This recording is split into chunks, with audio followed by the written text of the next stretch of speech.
Olá, boa tarde, companheiros e companheiras. Esse é mais um J5, seu jornal das 5 da tarde, toda segunda a sexta-feiras, né? A gente tem aqui um programa de notícias da Causa Operária TV, nesse final de tarde. Estou eu aqui, Eric Menezes, falando aqui de Salvador, junto com o companheiro Renan Arruda, de Brasília. Boa tarde, Renan. Tudo bem? Boa tarde, Eric. Já tem um bom tempo, né, que a gente não apresenta aí juntos no programa.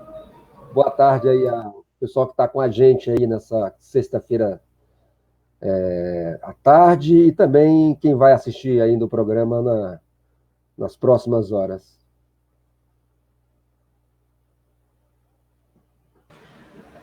É isso aí. A gente tem um programa bastante interessante hoje, várias notícias.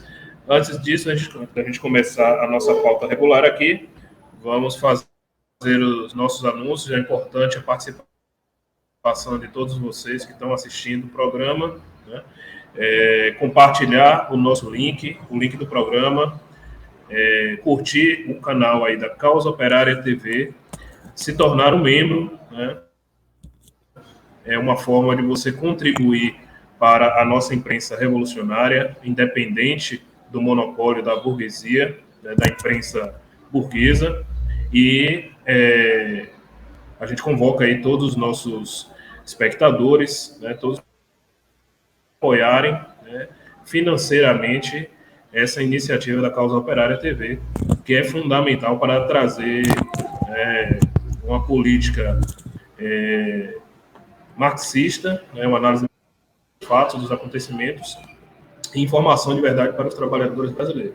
Vamos lá, por apenas R$ 7,99 você pode se tornar membro e nos apoiar aqui materialmente, né, para que as nossas condições de trabalho, de levar informação a todos vocês melhorem.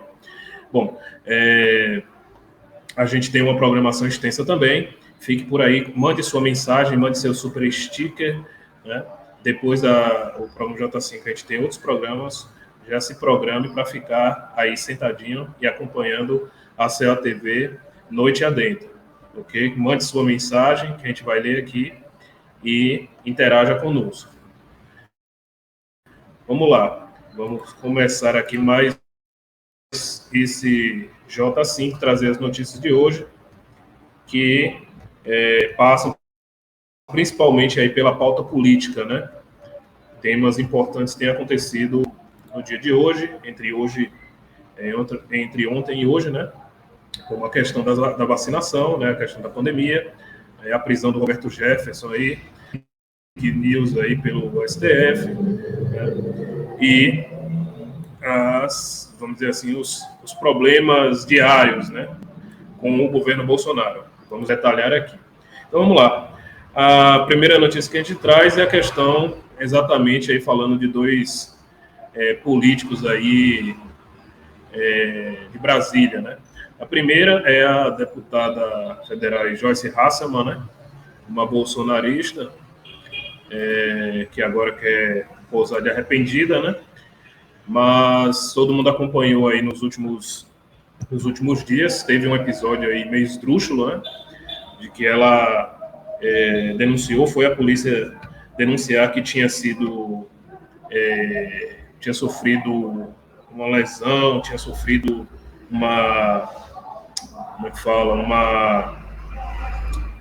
algum tipo de violência, né?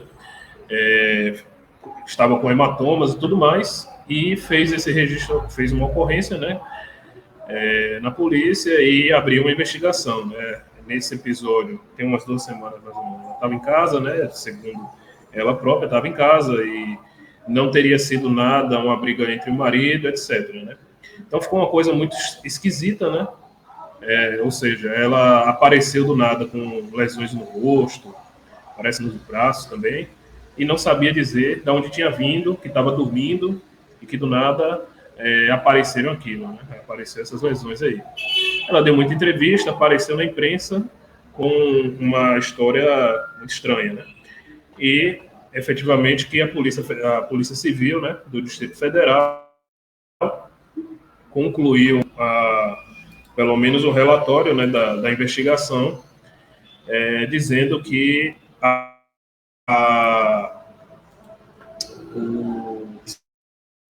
se tratou de uma queda, né? Uma queda de uma altura compatível à altura dela. E descartou, aí a Polícia Civil descartou a questão dela ter sido espancada, né? Uma coisa muito estranha, né? Mas que meio que esclareceu esse episódio, né?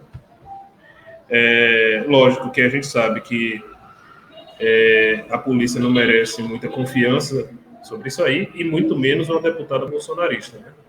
Mas uma coisa que a gente não pode deixar de colocar aí no cenário é que esses políticos da direita, da extrema-direita, aproveitam todo tipo de situação para aparecer, né? Para fazer campanha política, campanha eleitoral. No momento em que ela apareceu com essas lesões, ela estava, inclusive, aí, sendo pleiteada pelo PSDB, né, para fazer parte das manifestações, inclusive, né, foi feito um convite aí por partidos da esquerda pequeno-burguesa para ela integrar, né, as manifestações, e foi nesse momento que ela aproveitou essa propaganda.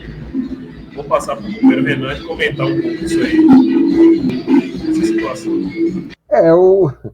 Só para salientar aí a questão de que nesse meio tempo aí ela chegou a acusar, né, terceiros aí de terem cometido a agressão, suspeitos, né, de terem cometido a agressão, e agora, depois aí do laudo da Polícia Civil aqui do DF, ela veio com a declaração que aponta que seria uma queda, né? Ela, vamos dizer assim, aceitou essa versão. É uma história estranha, né? Como acontece no reino ainda da extrema-direita, cheio de histórias estranhas. Essa é mais uma, né? Não tenho muito a acrescentar a esse respeito.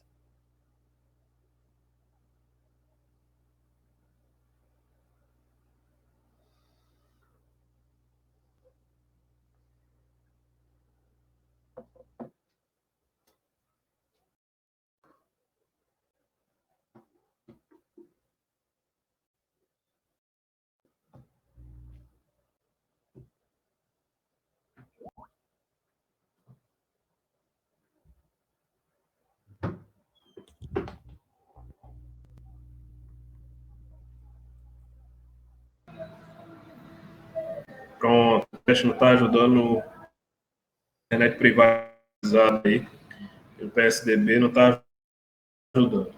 Mas vamos lá. Pois é, aí eu queria emendar aqui com mais um outro caso de uma figura, de um outro político de Brasília, né? Outra ratazana aí de Brasília, que é o Roberto Jefferson, né? Hoje aí a gente amanheceu com a notícia de que ele foi preso pela Polícia Federal, né? A mando aí do ministro do STF, o Alexandre Moraes, por dentro das fake news, né?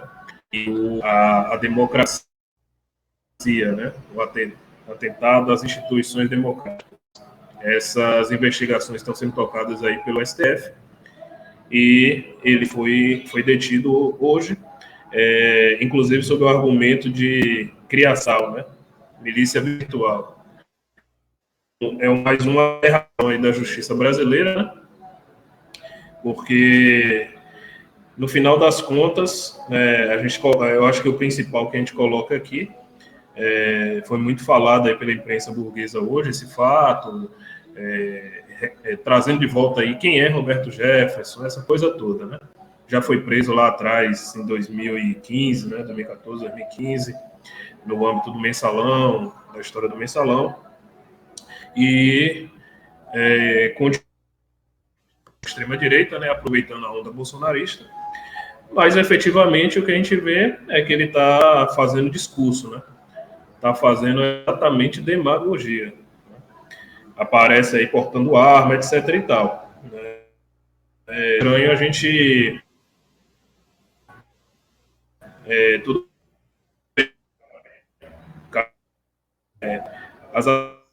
as fazem aí, que não é diferente das que o Bolsonaro faz, sempre fez, e de que outras pessoas fazem, finalmente não são motivos para, para as alegações aí do Alexandre de Moraes, né? De que formação de milícia virtual, configurando grave atentado, né?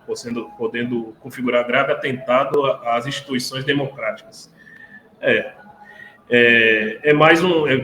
quando a gente vê essas imagens dele aí, né, e quem viu esse vídeo aí, parece mais um caso todo mundo vê o Roberto Jefferson falar essas aberrações, né, das eleições, né. Mas é isso. Você gostaria de comentar isso aí, Renan? A gente vem colocando essa questão política aí que fica de fundo, né, com essa questão do STF e da demagogia, e que não passa no discurso da imprensa progressista, inclusive, né? Nas avaliações da imprensa progressista. Eu queria salientar, né, que tem parte da esquerda que não aprende, né, com a própria experiência recente do país, né? Pouco mais de um ano atrás, 2 anos atrás, o companheiro Lula foi acusado, aí teve as mais estapafúrdias acusações aí de que ele era chefe de quadrilha, né? Por ilações, né? As pessoas apontavam que ele era, supunha, porque a Operação Lava Jato falou, isso aí era transformado em verdade, né? Quer dizer, uma política claramente de perseguição ao ex-presidente, né? Com o intuito objetivo, claro, de tirá-lo aí das eleições de 2018, e não só isso, né? De levar o próprio golpe de Estado à frente. De lá para cá, isso, obviamente, tudo referendado pelo próprio STF, né? E aí, agora, pelo STF ter tomado medida contra um ou outro direitista, nós tivemos, há um tempo atrás, o caso também de um deputado, se não me engano, do próprio PSL, né? Também acusado aí de se manifestar contra o STF, pelo fechamento do STF, né? E agora também ocorre com outro direitista aí, o bolsonarista Roberto Jefferson, né? Também acusado aí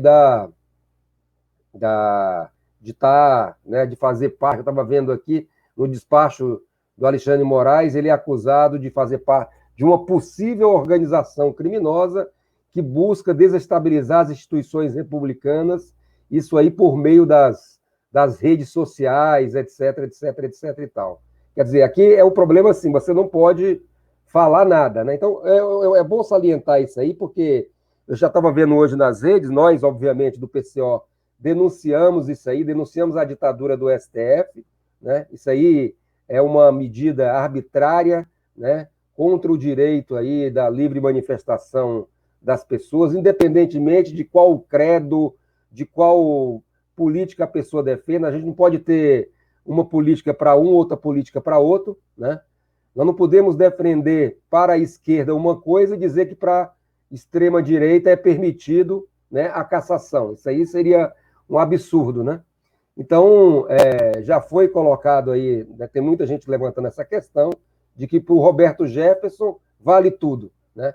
Essa política aí do vale tudo, ela é muito perigosa, porque tem que ver o seguinte, nessa própria medida aí antiterrorista, tem vários companheiros da esquerda que estão sob processo, né, investigação da Polícia Federal, por estarem também promovendo atitudes do mesmo tipo, ações do mesmo tipo.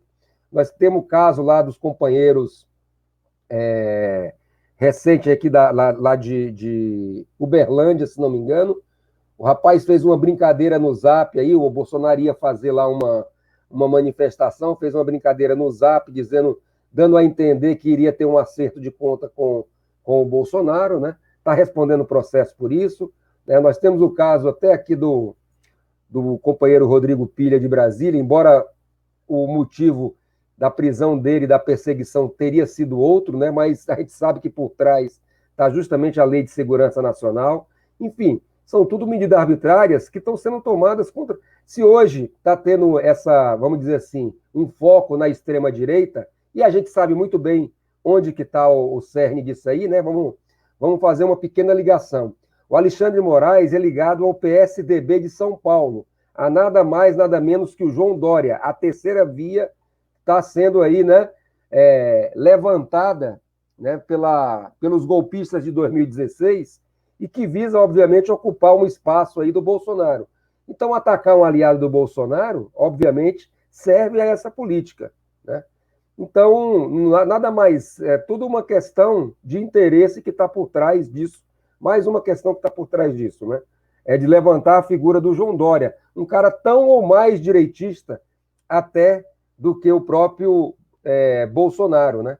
A gente nunca pode esquecer que ele tinha especial prazer, quando prefeito de São Paulo, em colocar lá os órgãos lá da prefeitura para darem banho na população de rua, né, nas noites frias aí do inverno paulista. Ou mesmo aquele que mandou colocar aquelas pedras embaixo dos viadutos para impedir que a população de rua usassem como abrigo os viadutos, né?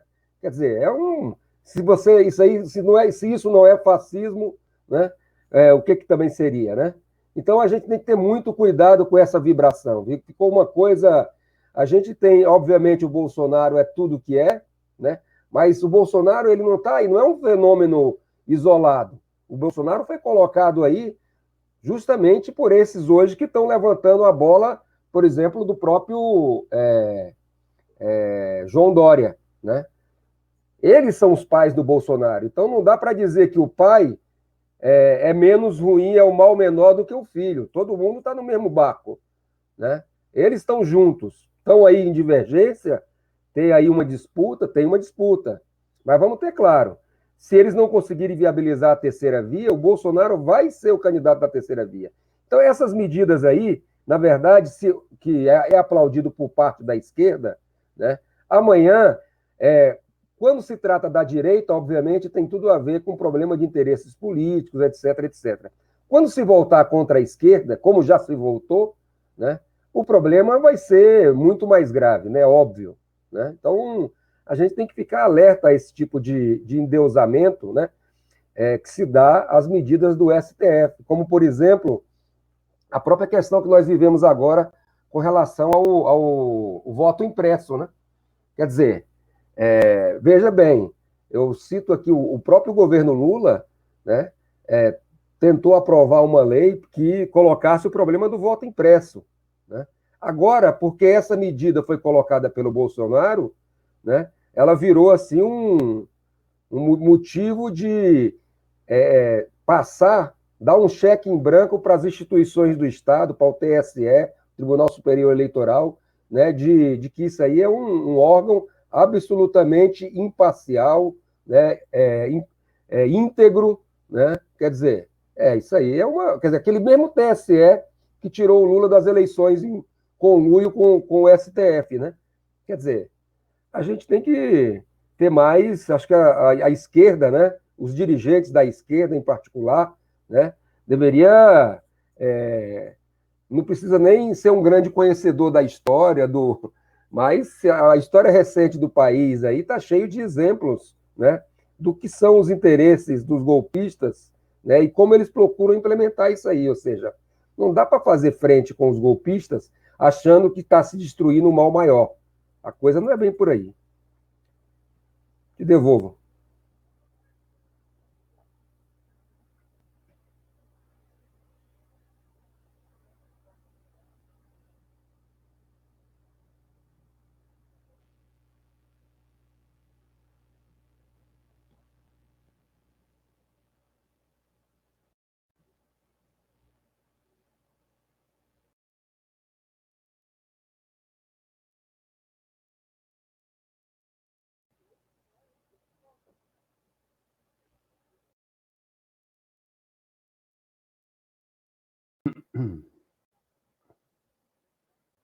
Eu acho que deu problema aí com a conexão.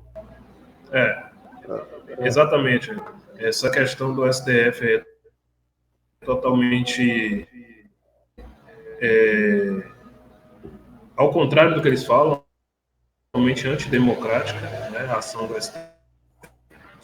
E teve mais uma hoje, né? Seguindo aqui na mesma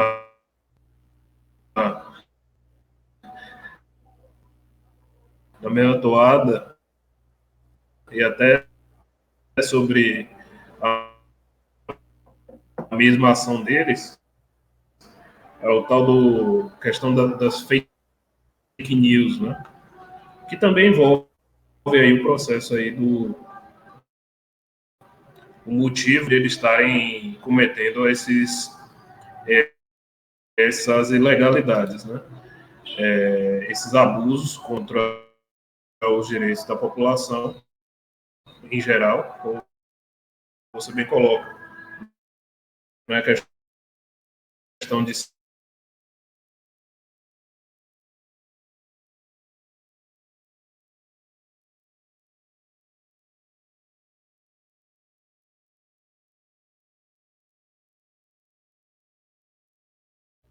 Viu, produção? Passar aqui, eu vou levantar alguns pontos que estão aqui na pauta. Na medida que o companheiro estabeleça aí a conexão, ele retoma aqui o que ficou sem ser anunciado, né?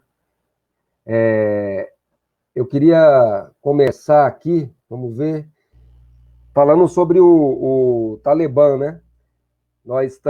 As notícias do jornal de hoje aí, né, que saíram aí no último período, dão conta aí que o país, né, o Afeganistão, né, está sendo mais de 2/3 dos estados do país já estão sob controle do Talibã, né? Talibã, para a gente resgatar um pouquinho aí, né, foi foi motivo, né, da invasão imperialista aí no início dos anos 2000, depois do atentado às Torres Gêmeas nos Estados Unidos, né, em setembro de 2001. O país foi invadido, quer dizer, praticamente 20 anos, né? Teve a questão lá do Osama Bin Laden, toda aquela política lá de perseguição, de ataque à população afegã por parte do imperialismo. E acho que agora, né, obviamente, com a crise da dominação, né, o fiasco, isso aí já havia acontecido, por exemplo, no Iraque, né, os norte-americanos invadiram o Iraque, destruíram o país, mas tiveram que sair com uma mão atrás e outra na frente, depois de destruir o país, deixar o país numa situação absolutamente destruído, numa situação de guerra civil e tudo mais. Uma coisa semelhante também com relação ao Afeganistão. Quer dizer, é um fracasso da política do imperialismo, por um lado, né? A gente vê isso aí, os norte-americanos sequer ainda, né, saíram totalmente do país, né? Inclusive, os norte-americanos estão concentrando aí uma parcela das suas tropas para proteger o corpo diplomático, né? Então, o que é que acontece? É uma situação, né, absolutamente sem controle, que mostra que os norte-americanos também saíram de lá, porque a coisa ia ficar muito feia para eles, né? Mostra aí, inclusive está tendo o Talibã, ele teria tomado conta da segunda principal cidade do país, né, Kandahar, né? E estaria a 70 quilômetros de Cabul, a capital do país, né? E está tendo um deslocamento de população muito grande por conta, obviamente, da guerra e tudo mais, da população para Cabul, né? E a imprensa levanta o seguinte, que entre essa população que está se deslocando para lá, os próprios talibãs estariam no meio dela, né? Então, é bom que o embaixador e o corpo diplomático dos Estados Unidos saia rapidinho, porque a coisa pode não ficar muito boa para eles, né? Então, é a situação, né? A crise, né? O que está acontecendo na região lá é a expressão da própria crise do imperialismo, né? E eu acho que isso aí é um capítulo importante dessa crise aí, sem sombra de dúvida, mas nós vamos assistir muitos capítulos aí na próxima etapa no próximo período aí, né? Sem sombra de dúvida. Te devolvo, Eric.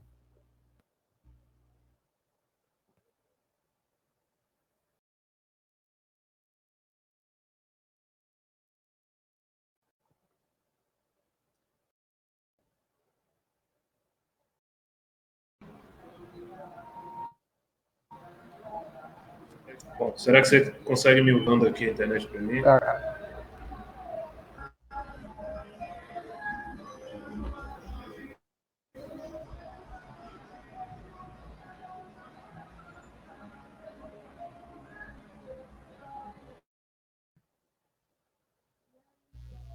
Ô, Eric, você tá. Você quer que eu vá dando sequência aqui até você.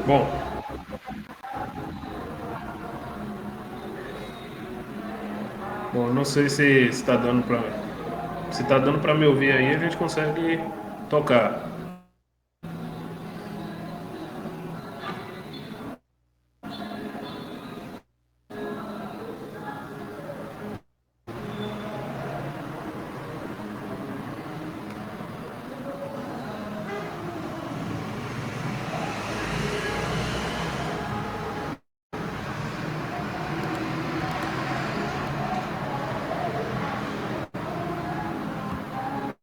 Eric, você está ouvindo aí? Vamos dar sequência? Você quer que eu leve aqui o.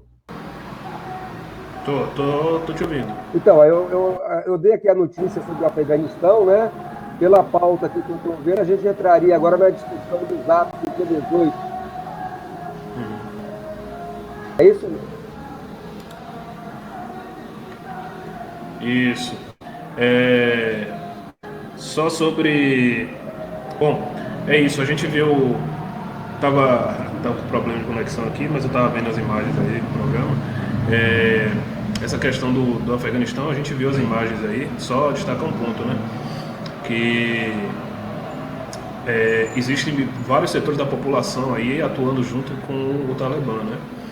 Porque do jeito que é colocado pra gente, pela imprensa imperialista, parece que é um grupo político-religioso, né? Que é assim que eles caracterizam o Talibã, que está buscando subjugar a população à força, né, na base da violência.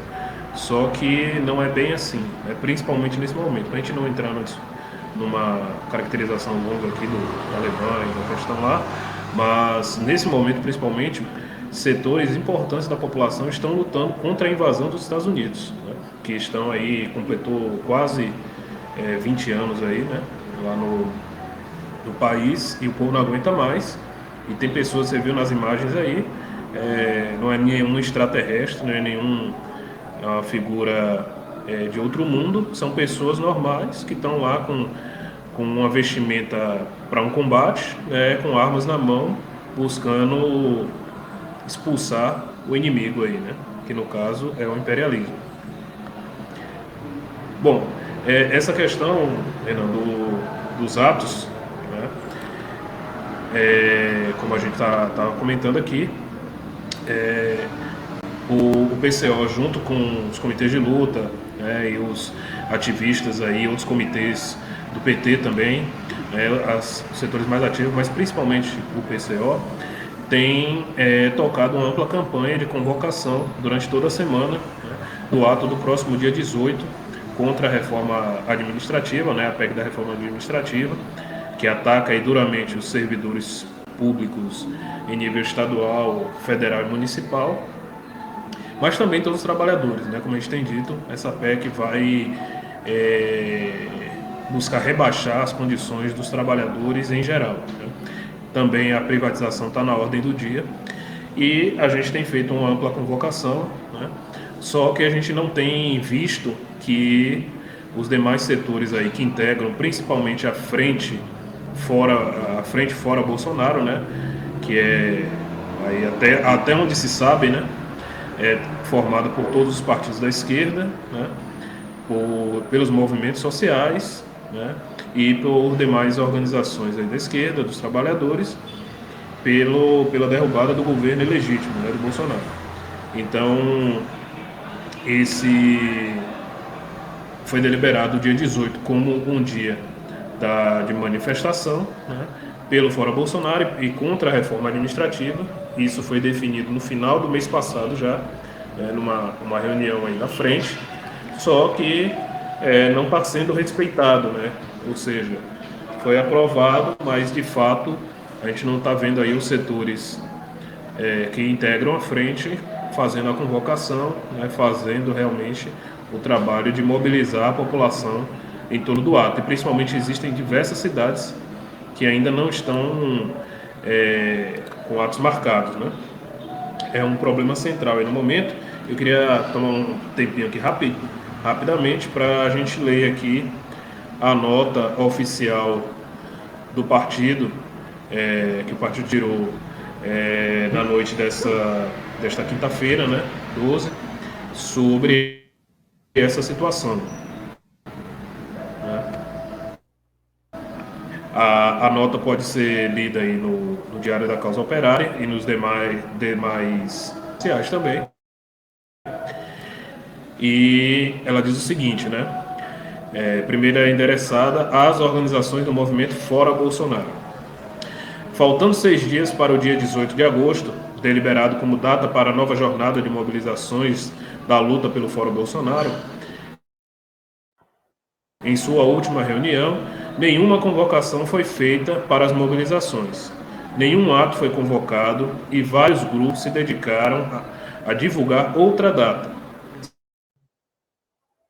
7 de setembro, deixando de lado o que foi decidido coletivamente, sem posições contrárias. Isso quando intensificou-se de forma brutal a ofensiva contra os servidores, os trabalhadores das estatais e contra todo o povo trabalhador. É visível que, além da CUT, Eric, que propôs tá paralisações muito, e o seu som. atos No contra o caso, passa movimento, para mim, nenhuma das outras centrais,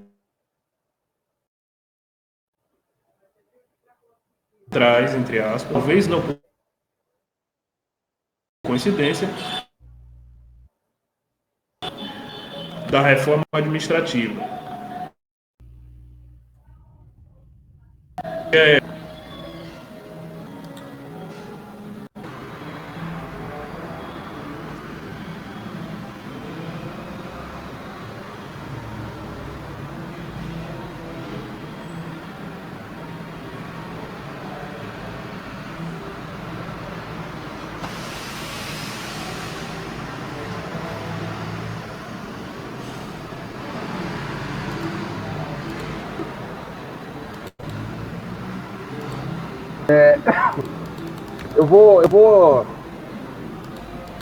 Eu vou ler aqui a nota oficial do Partido da Causa Operária, dirigida aí às organizações que fazem parte do movimento Fora Bolsonaro. Apenas para situar, ontem houve uma reunião dessa frente aí, né, uma reunião nacional, onde foi apresentado esse documento. Ele foi o motivo, né, da feitura dele, vamos dizer assim, é justamente porque a atividade que havia sido aprovado na reunião anterior, né, o ato do dia 18 de agosto, que havia sido aprovado, ele foi de comum acordo, né, unanimemente por todas as organizações, ele foi rasgado, na verdade, né? Então, esse é o motivo da nota, um pedido de esclarecimento, né, do próprio partido, e eu passo a ler agora para vocês. As organizações do movimento Fora Bolsonaro. Faltando 6 dias para o dia 18 de agosto, deliberado como a data para a nova jornada de mobilização da luta pelo Fora Bolsonaro em sua última reunião, nenhuma convocação foi feita para as mobilizações. Nenhum ato foi convocado e vários grupos se dedicaram a divulgar outra data, 7 de setembro, deixando de lado o que foi decidido coletivamente, sem posições contrárias. Isso quando intensificou-se de forma brutal a ofensiva contra os servidores, os trabalhadores das estatais e contra todo o povo trabalhador. É visível que, além da CUT, que propôs paralisações e atos, muitos deles minoritários, sob pressão dos setores que agem para sabotar o movimento, nenhuma das outras centrais, entre aspas, quer mobilizar e que, talvez, não por coincidência, propuseram trazer para dentro do movimento justamente os defensores da reforma administrativa, das privatizações e de todo tipo de ataques contra os trabalhadores, como é o caso do PSDB. A paralisia de alguns e sabotagem de outros ameaça, inclusive, liquidar com um movimento que levou centenas de milhares de pessoas às ruas desde 29 de maio. Reivindicamos que sejam prestados os devidos esclarecimentos pelos responsáveis, porque não há nenhuma certeza sobre nenhum ato marcado em nenhum lugar do país, porque, contrariando o êxito das mobilizações anteriores, foram anunciados em alguns lugares atos pela manhã em dia de trabalho, porque atos simbólicos inúteis ao invés de mobilizações reais para as quais sejam convocados os trabalhadores? Por que essa capitulação quando a direita unida, bolsonarista e oposição, entre aspas, atacam duramente os trabalhadores e todo o povo? Por que não há nenhuma clareza sobre a realização dos atos? Reivindicamos que sejam adotadas imediatamente medidas para reverter essa situação e convocar as mobilizações contra a reforma administrativa e a destruição dos serviços públicos, PEC 32, abaixo as privatizações, vacina para todos com a quebra das patentes, auxílio emergencial de verdade, fora Bolsonaro e todos os golpistas. Partido da Causa Operária, 12 de agosto de 2021. Bom, como vocês veem aí, né, tem toda uma situação, como é que se diz, deliberada, né, para não colocar de fato o bloco na rua, né, a militância na rua, né, e isso aí, sem sombra de dúvidas, é um atentado contra os trabalhadores, né? Como foi citado aí, né, nós temos a aprovação da PEC, que está lá, nós temos a privatização dos Correios, que está tramitando também, nós temos toda a nova reforma trabalhista, que, entre outros pontos, acaba com o FGTS, né, tem uma diminuição brutal nas horas extras, ela impõe, na prática, né, o aumento da jornada de trabalho, né, enfim, um conjunto de medidas que estão sendo tomadas aí contra os trabalhadores. Vamos ter claro, não é só o Bolsonaro, né? Aí o PSDB, PDT, PSB, MDB, estão todos os partidos juntos, ou seja, essa história de que existe uma oposição por parte da direita ao Bolsonaro é uma fantasia, eles estão todos juntos no ataque aos trabalhadores, né? E daí essa política aí, que é uma política de ataque aos trabalhadores. É inadmissível que a esquerda, as forças políticas que compõem esse movimento, né, não levem à frente uma dura batalha, né, contra Bolsonaro e todos os golpistas, contra a direita, né? Isso aí não é uma questão isolada do Bolsonaro simplesmente, mas nós temos que estar lá para defender o fora Bolsonaro e contra as medidas que são feitas não só pelo Bolsonaro. E, obviamente, colocar o problema da palavra de ordem do Lula candidato, Lula presidente, né, em oposição ao golpe de 2016, né, tem uma política, enfim, que vá de encontro à defesa dos interesses dos trabalhadores e não que dê guarida, né, para essa cambada de cafajeste responsável pela essa situação que a classe trabalhadora se encontra no país.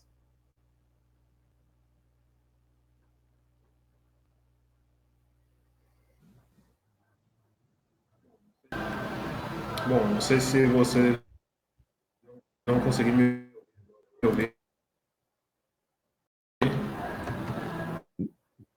Parece que minha internet ainda continua ruim.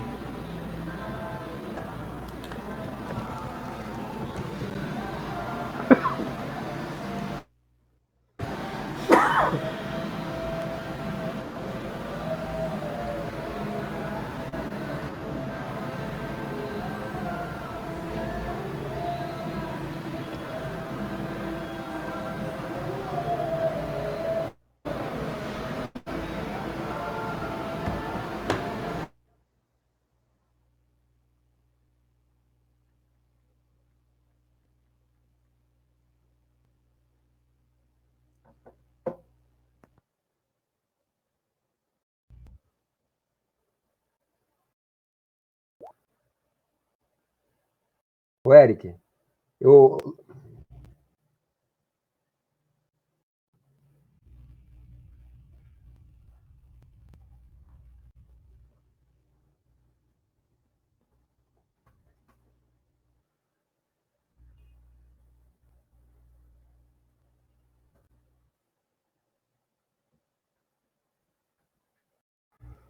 Bom, produção, você pode voltar para mim? Eu acho que o problema aí da conexão do Eric tá muito complicado. Eu queria, dando sequência aqui à pauta, né? Queria trazer a discussão que foi, em certo sentido, ela foi banalizada pelos próprios golpistas, pela imprensa burguesa de conjunto, né? Que é o problema da Covid no país, né? Nós estamos aí há um ano e meio de pandemia, aproximadamente, né? Temos aí no Brasil um número exorbitante de mais de 20 milhões, os números aí de ontem, né? Davam conta de 20 milhões, isso números oficiais, vamos ter claro, porque a gente sabe que esses números são muito mais graves, mas nós tínhamos aí 20 milhões, 284.747 pessoas contaminadas, né? Dessas aí, 566.988 vieram a óbito, né? Nas últimas 24 horas, contando a data aqui, na verdade, essa data pega o dia de ontem, né? Foram 35.571 novos casos e 975 mortes, né? Aqui uma primeira observação que eu acho que a gente precisaria sublinhar é o fato que, embora do ponto de vista dos números oficiais tenha havido aí uma redução no número de mortes e de novos contaminados, né? Mas é uma redução no patamar de 1.000 pessoas morrendo por dia.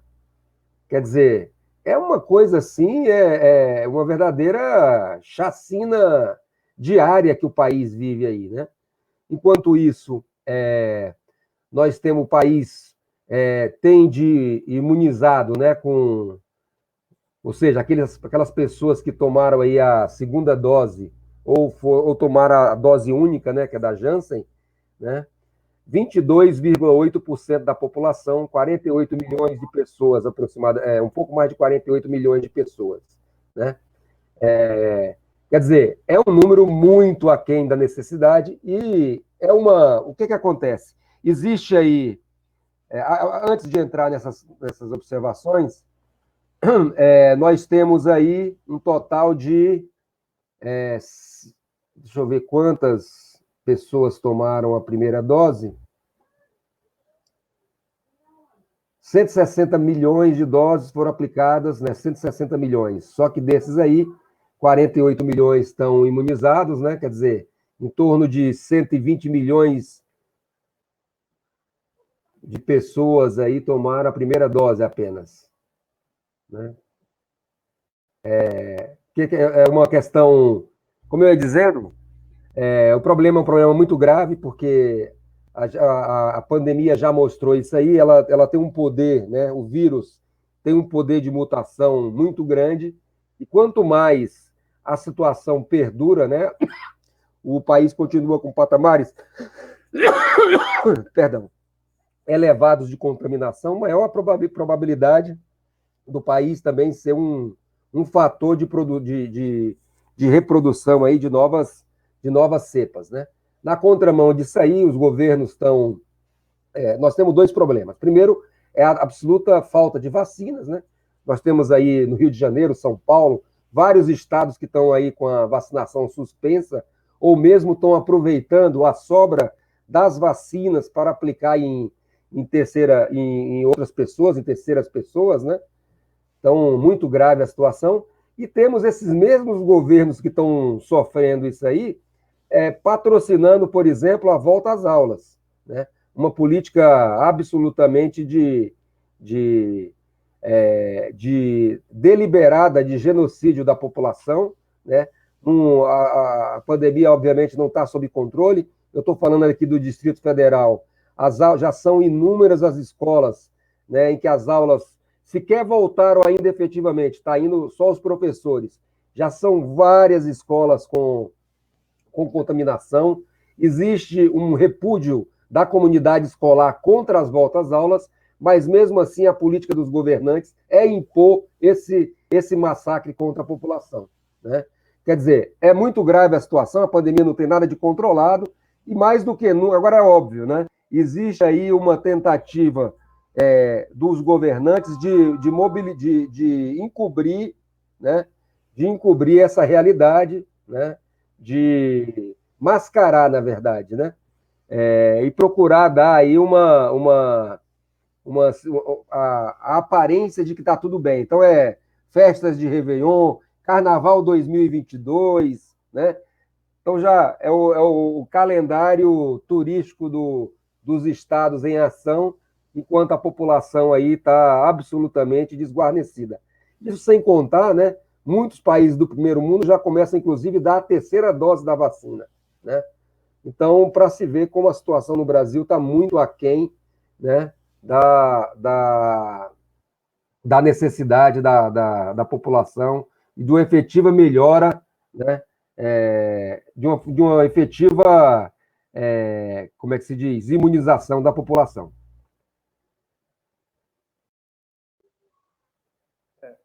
Eu acho que agora vai.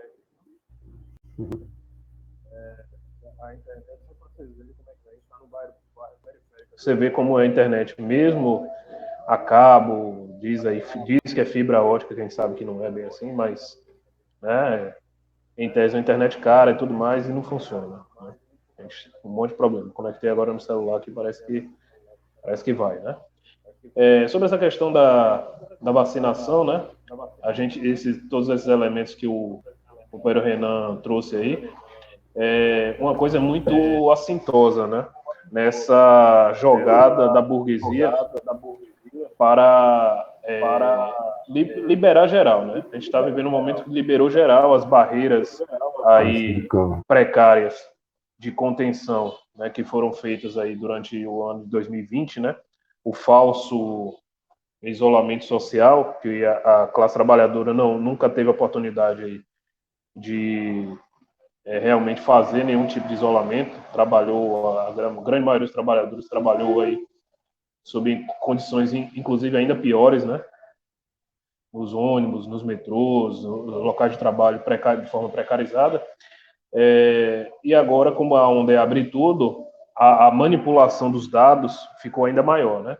Por exemplo, hoje foi alguns veículos aí da imprensa golpista, burguesa, anunciaram que o Brasil tinha vacinado mais gente do que os Estados Unidos, tinha atingido 160 milhões de vacinados. Mentira, né? Que esse número aí corresponde às pessoas que tomaram a primeira dose. As pessoas que realmente que poderia se dizer que estão vacinadas, né? Se é que 2 doses serve para dizer que está vacinado, né? Porque tem gente morrendo aí mesmo com 2 doses, seriam 48 milhões 260, quase 270 mil pessoas, o que é 22,8% da população, né? Ou seja, a gente passou aqui 2 semanas mais ou menos e ainda estamos, há 2 semanas atrás que a gente deu esse número aqui, estávamos com 18%, 18,5%. 2 semanas depois, estamos com 22,8% da população vacinada. O tal do Programa Nacional de Imunização, né, começou efetivamente as primeiras doses a serem aplicadas em janeiro. Estamos em agosto, ou seja, praticamente 8 meses depois, e não chegou nem a metade da população. Você vê o descalabro. E aí já há a questão aí nos países imperialistas, né, onde a vacina está sobrando, né, está transbordando, eles já estão começando a aplicar a terceira dose, né, para idosos e para alguns públicos, né? Então, você vê que esse é o jogo, né? É manter a farsa da manipulação, deixar o trabalhador se contaminar, né? Não tem mais argumento para dizer que vai ficar em casa, que tem que se proteger, etc. e tal, né? Eles trataram de desmontar todo o circo do fique em casa, e agora liberou geral, né? As escolas também aí estão voltando sem que os alunos não tenham sido vacinados de forma nenhuma, né? Já tem vários estados retornando aí, fechando escolas, porque não dá para ficar nem uma semana com as escolas abertas, né, desse jeito, sem vacinar o maior público das escolas, que são os alunos, e é uma grande manipulação, né, como a gente tem dito aqui, praticamente diuturnamente. E isso faz parte do programa econômico, né, do governo Bolsonaro, né, que é o programa da burguesia, né? Não gasta nada com a população, não investe nada, fazemos propaganda aqui do nosso programa, né, da nossa política para a população, que é não fazer nada, faz propaganda na imprensa burguesa e todo mundo come. E essa crítica que a gente faz vai principalmente para a esquerda, né, para os partidos de esquerda, para a política, para os políticos profissionais da esquerda, que deveriam minimamente estar enxergando esse cenário e alertando a população, né, e mobilizando a população, inclusive aí para o próximo dia 18 de julho. Né. Bom, eu acho que a gente já está aqui batendo no horário, né, no final do programa. A gente trouxe aqui os principais temas, né, por conta das dificuldades aqui de conexão com a internet. Peço desculpa aos companheiros aí que estão nos assistindo, o companheiro Renan também, porque a gente realmente deu um pulo aqui em algumas coisas, mas o principal a gente abordou, o tema principal, né, e outros temas políticos. Bom, gostaria novamente aqui de frisar, né, que dia 18, próxima quarta-feira, é um dia nacional de mobilização pela derrubada dessa PEC aí, né, essa proposta de emenda constitucional 32 da reforma administrativa, que vai atacar todos os trabalhadores, não só os servidores públicos, né, mas também é um dia de luta contra a privatização, né, a privatização dos Correios, por exemplo, que está aí, né, praticamente dada, né, está na mão do Senado, ou seja, não devemos contar em nada com o Senado, né, e de outras empresas públicas, e principalmente pelo fim imediato desse governo criminoso e genocida do Bolsonaro. Bom, pedir para o companheiro Renan fazer a sua última palavra aí e se despedir dos companheiros.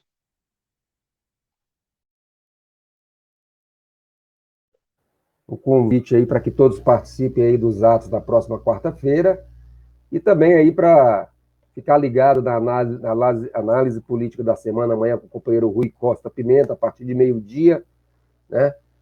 Para a gente tratar aí dessa situação dos temas políticos. O companheiro vai tratar aí dos temas políticos mais importantes aí, né? E chamar vocês para poder estar aí compartilhando com a gente dessa discussão. Obrigado aí, Eric, a todo mundo aí. Um bom final de semana. É isso aí. Valeu, pessoal. Entre nas manifestações, panfletagens, colagem de cartazes que estamos organizando. Entre nas nossas redes sociais e fique sabendo onde está acontecendo uma perto de você. Tá bom? Daqui até lá tem muito trabalho a ser feito até a próxima quarta-feira. E na próxima quarta-feira, participe dos atos. É isso aí, fique por aí. Né? Agora a gente tem um programa aí, Não Compre Jornais, Minta Você Mesmo, companheiro Eduardo Vasco. Às 19 horas, o Cineclube Luiz Buñuel. E às 20h30, o programa Resumo do Dia com o companheiro Antônio Carlos. Valeu, boa noite, companheiros e companheiras. Tchau, tchau.